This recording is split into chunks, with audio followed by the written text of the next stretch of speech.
The lion and the mouse. అనగనగా ఒక అడవి. ఆ అడవిలో నివసించేది ఒక సింహం. అతనే ఆ అడవికి రాజు. అన్ని జంతువులు అతన్ని గౌరవిస్తాయి. కొందరైతే భయపడతారు కూడా సింహం గర్జన విని. అయితే ఒకరోజు సింహం చాలా అలసిపోయాడు. వేటాడి వేటాడి చాలా అలసిపోయాను, హాయిగా పడుకోవాలి ఇప్పుడు. అందుకే ఆ రోజు అతను చాలా గాఢంగా నిద్రపోయాడు. అక్కడే ఒక చిట్టెలుక నివసించేది. చిన్నదే కాని ధైర్యంగా ఉండేది. ఎలుక అలా సరదాగా అడవిలో తిరుగుతూ అనుకోకుండా సింహం నిద్రపోతున్న ప్లేస్కి చేరుకుంది. దానికే తెలియకుండా సింహంపై ఎక్కి అటు ఇటు తిరగసాగింది. ఎలుకకే తెలియదు తాను ఎక్కిన పెద్ద పర్వతం ఒక సింహం కాలు అని. ఎలుక చిన్న చిన్న కాళ్ళ శబ్దంతో సింహం నిద్రకు ఆటంకం కలిగింది. ఒక్కసారిగా సింహం కళ్ళు తెరిచి చూశాడు. సింహం ఒక్క చేత్తో ఎలుకను పైకెత్తాడు. గట్టిగా గర్జించాడు. అడవి అంతా వణికిపోయింది. నన్నెందుకు లేపావు అన్నాడు సింహం. ఎలుక భయంతో ఇదే తన చివరి దశ అని అనుకుంది. కానీ ధైర్యంగా అంది, ప్రభు, నన్ను మన్నించండి. నేను మీ పంజా ఒక రాయి అనుకున్నాను, అందుకే ఎక్కాను. దయచేసి వదిలేయండి నన్ను. ఏంటి, నన్ను రాయిలా అనుకున్నావా? లేదండి, చాలా మెత్తగా బొద్దుగా ఉండే రాయి. నిన్ను నేను వదలాలా?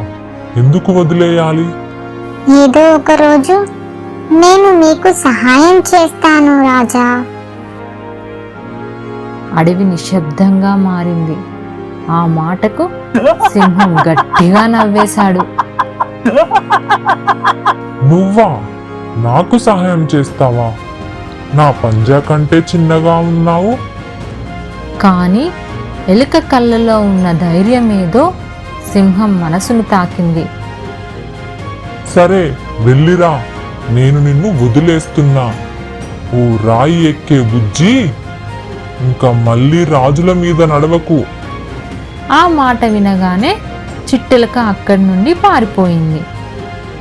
కొన్ని రోజులు గడిచాయి. సింహం ఎలుకను పూర్తిగా మర్చిపోయాడు.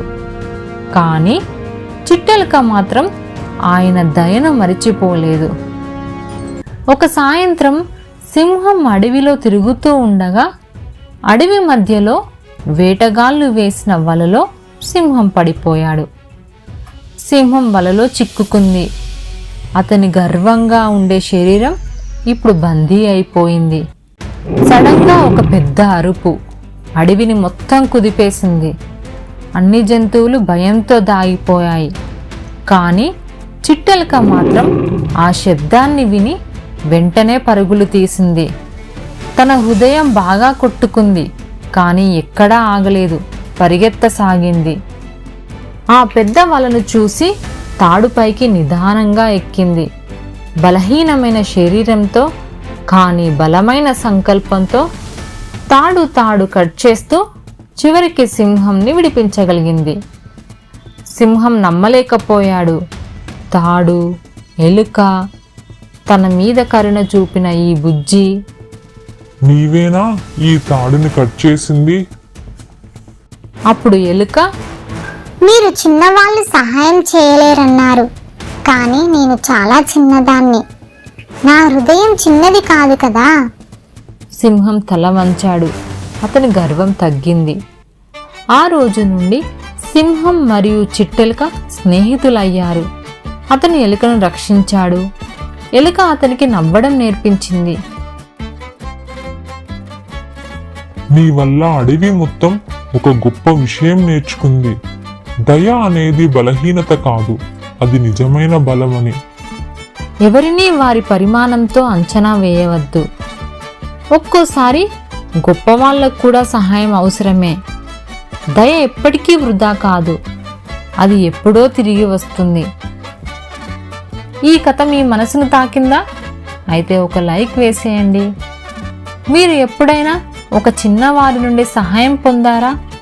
లేక మీరు ఎవరికైనా సహాయం చేశారా? కామెంట్స్లో చెప్పండి. మరిన్ని అద్భుతమైన కథల కోసం మన ఛానల్ని సబ్స్క్రైబ్ చేయండి. అంతవరకు ధైర్యంగా ఉండండి, దయతో ఉండండి. Thank you.